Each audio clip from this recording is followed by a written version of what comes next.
Good morning to all students. मैं professor Gyan Gupta आज हम एक बहुत ही इंपॉर्टेंट टॉपिक पर बात करने जा रहे हैं और वो इंपॉर्टेंट टॉपिक जो है हर किसी की लाइफ से कहीं ना कहीं जुड़ा हुआ है और वो इंपॉर्टेंट टॉपिक है गर्लफ्रेंड। आज हम लोग जानेंगे कि गर्लफ्रेंड होती क्या है, ये किस चिड़िया का नाम है, कहाँ से इसकी उत्पत्ति हुई है, इसके अस्त्र शस्त्र क्या हैं, ये कितने तरीके की है, इन्हें रखा जाए या ना रखा जाए, इनके रखने के फायदे क्या हैं, ना रखने के फायदे क्या हैं, इनके नुकसान क्या। तो गर्लफ्रेंड की एक छोटी सी डेफिनेशन है कि गर्लफ्रेंड उस विक्रम बेताल के उस बेताल के भूत की तरह है जो अगर आपके एक बार गले पड़ गई तो समझ लीजिए आपकी जिंदगी के एल लग जाएंगे, आपकी जिंदगी तहस नहस हो जाएगी, बर्बाद हो जाएगी, पैसे की शक्ल आपको देखने को नहीं मिलेगी, समय पता नहीं कब निकल जाएगा, इमोशंस फीलिंग्स सब खत्म।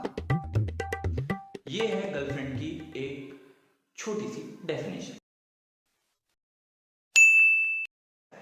तो गर्लफ्रेंड का इतिहास जो है जहां तक है मैंने जाना है वो ये है कि वकांडा के शास्त्रों में ये लिखा हुआ है, ब्लैक पैंथर भी खुद इस बात की पुष्टि कर चुके हैं कि गर्लफ्रेंड जो है हमारे यहाँ नागों की रानी कही जाती है। जब नागों का जहर कम हो जाता था तो नाग उसकी पूजा करते थे और अपने विष का रिचार्ज करते थे। गर्लफ्रेंड की उत्पत्ति वहीं से हुई है, तो यानी कि हम उन्हें नागों की रानी या नागरानी कह सकते हैं। आइए अब हम बात करते हैं इनके प्रकार के बारे में। तो कितने प्रकार की होती हैं गर्लफ्रेंड्स, कितने तरीके की, 1 2 3 4 कितने तरीके की। तो बहुत ही रिसर्च और शोध करने के बाद पता लगा है कि गर्लफ्रेंड जो है 4 तरीके की होती हैं। पहली अच्छी अच्छी को हम रहने देते हैं, शायद वो पैरेलल वर्ल्ड में होती हो, इस दुनिया में ये संभव नहीं है, ये इम्पॉसिबल है।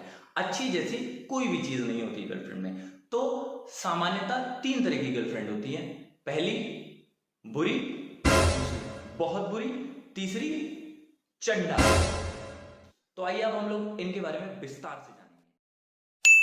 सबसे पहले हम लोग बात करते हैं पहली कैटेगरी की। वो कैटेगरी है बुरी। बुरी कैटेगरी में वो गर्लफ्रेंड्स आती हैं जो आपकी जिंदगी को कंट्रोल कर लेती हैं, आपको ये ना करो, वो ना करो, ये मत खाओ, वो मत खाओ, यहां चलो, वहां चलो, ऐसे पहनो, वैसे पहनो, ये सब कहने लगती हैं। दूसरी कैटेगरी इनकी जो होती है वो होती है बहुत बुरी। ये आपकी जिंदगी की तो एल लगाती है, साथ ही साथ आपके दोस्तों की भी एल लगा देती है। इनके संग मत घूमो, उनके संग मत घूमो, वो बुरा है, ये अच्छा है, तुम ऐसा क्यों कर रहे हो, ये वैसा क्यों कर रहे हैं, तुम यहां मत जाओ, तुम वहां मत जाओ। तो ये जो है आपके और आपके दोस्तों के फ्रेंड सर्कल की जिंदगी को बर्बाद कर देती है। तीसरी और सबसे खतरनाक प्रजाति जो होती है वो मैंने बताई आपको चंडाल। जैसा कि मैंने आपको शुरू में ही बता दिया कि विक्रम और बेताल का एग्जाम्पल देके, तो जैसे विक्रम के गले में बेताल लटका रहता है वैसे ही ये पहले आपकी गर्लफ्रेंड बनेगी, आपको प्यार दिखाएगी, फिर ये आपकी जिंदगी में आ जाएगी पत्नी बनके और फिर आपकी पूरी जिंदगी तहस नहस, तबाह, बचने का कोई चांस नहीं है। आप, आपके दोस्त, आपके इमोशंस, घंटा इससे कोई फर्क नहीं पड़ता है। ये बस आपकी जिंदगी को बर्बाद और बर्बाद और ज्यादा बर्बाद कर देगी।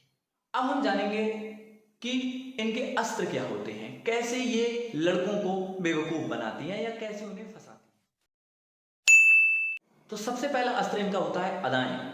जी हाँ, अदाओं से आपको लुभाएंगी, रिझाएंगी, आपको अपना बनाएंगी, अपने वश में कर लेंगी। उसके बाद खेल खत्म। दूसरा इनका जो उससे भी बड़ा अस्त्र होता है वो होता है रूठना। रूठ जाएंगी बिना किसी बात पे, आपको पता भी नहीं होगा कि किस बात पे रूठ गई हैं। हो सकता है आपने 2 महीने पहले कोई बात कही हुई है, उस बात पे रूठी हो, जो आपको याद भी ना हो कि हे भगवान ऐसी कोई बात भी हुई है। उस बात पे रूठना, गलती चाहे उसकी हो चाहे आपकी हो, फर्क नहीं पड़ता, आप माफी मांगेंगे। और तीसरा जो इनका ब्रह्मास्त्र है वो है आंसू। अगर आंसू निकले तो समझ लीजिए कि आप जो है बहुत बड़े डेंजर में हैं। आपकी जिंदगी, आपके इमोशंस, आपका पैसा, आपका टाइम, आपकी जॉब, आपके दोस्त सब खतरे में हैं, सब निपटने वाला है। तो ये मेनली इनके 3 अस्त्र शस्त्र होते हैं। अब हम बात करेंगे कि गर्लफ्रेंड होने के क्या फायदे हैं और क्या नुकसान हैं। तो अकॉर्डिंग टू मी और अकॉर्डिंग टू वकांडा, सबसे पहले तो गर्लफ्रेंड होने के कोई फायदे नहीं है। हाँ, एक फायदा है कि आपके हाथ से, यानी कि इस हाथ से दोस्ती थोड़ी कम हो जाएगी। मैंने कहा कम हो जाएगी, खत्म नहीं होगी। वो कम इसलिए हो जाएगी क्योंकि थोड़ा सा एडवांटेज है जिसे मैं नेग्लिजिबल मानता हूं। ये तभी एडवांटेज, इस हाथ की छुट्टी तभी होगी जब उनका मन करेगा, गौर से, तब जब उनका मन करेगा, आपका नहीं। तो इस जो एडवांटेज को मैं नेग्लिजिबल यानी नगण्य मानता हूं। अब हम बात करते हैं इनके डिसएडवांटेजेस के। डिसएडवांटेज, भाई पूरी कॉपी भर जाएगी स्टूडेंट्स आपकी, लिखते लिखते यहाँ आपका 10 खत्म हो जाएंगे। हो सकता है आपकी जिंदगी खत्म हो जाए, 2-4 जन्म लेने पड़ जाए। चलिए 2-4 मेन पॉइंट्स पे हम लोग बात कर लेते हैं, डिस्कस कर लेते हैं। तो स्टूडेंट, सबसे पहला जो डिसएडवांटेज है गर्लफ्रेंड का वो है, अगर आपकी लाइफ में गर्लफ्रेंड आ रही है तो टेंशन, फ्रस्ट्रेशन, डिप्रेशन, ये तीनों साथ साथ आते हैं। ये चारों एक दूसरे की सहेलियां हैं। आपके पर्स में पैसा नहीं रहेगा, आपकी जिंदगी के एल लग जाएंगे, आपके दोस्तों से बनेगी नहीं, आप जो है कहीं फोकस नहीं कर पाएंगे, सिर्फ यही फोकस कर पाएंगे कि उसे मनाना कैसे है। गर्लफ्रेंड ये जो प्राणी है, आपको पता भी नहीं लगेगा कि किस बात पे ये नाराज हो गया है, और आप बस मनाने में ही जिंदगी निकाल देंगे। आपके दोस्त आपको चूतिया समझने लगेंगे, आप अपनी नजरों में खुद को नपोरा समझने लगेंगे। ये सारे जो डिसएडवांटेज हैं वो गर्लफ्रेंड के साथ आते हैं। जैसा कि आप जानते हैं, इस सदी के महानायक अमिताभ बच्चन जी ने कहा है कि सारा जमाना हसीनों का दीवाना, जमाना कहे फिर क्यों, बुरा है दिल लगाना। इस बारे में आप जरा सोचिए, और मेरा मानना यह है कि इस हाथ से अपनी दोस्ती ज्यादा बढ़ाइए, गर्लफ्रेंड के पीछे ना ही जाएं तो बहुत अच्छा रहेगा। बाकी आपकी इच्छा है, आपको अगर अपनी जिंदगी बर्बाद करनी है तो वैसे ही बर्बाद करने, कोई प्रॉब्लम नहीं है। तो गाइस, आज का लेक्चर यहीं समाप्त होता है, और अगर आपने चैनल को अभी तक सब्सक्राइब नहीं किया है तो प्लीज चैनल को सब्सक्राइब कर लीजिए, ये मेरी रिक्वेस्ट है। मैं कसम खाता हूं कोई भी फीस नहीं बढ़ाऊंगा। आगे मिलते हैं किसी नए टॉपिक के साथ। जय हिंद, जय भारत।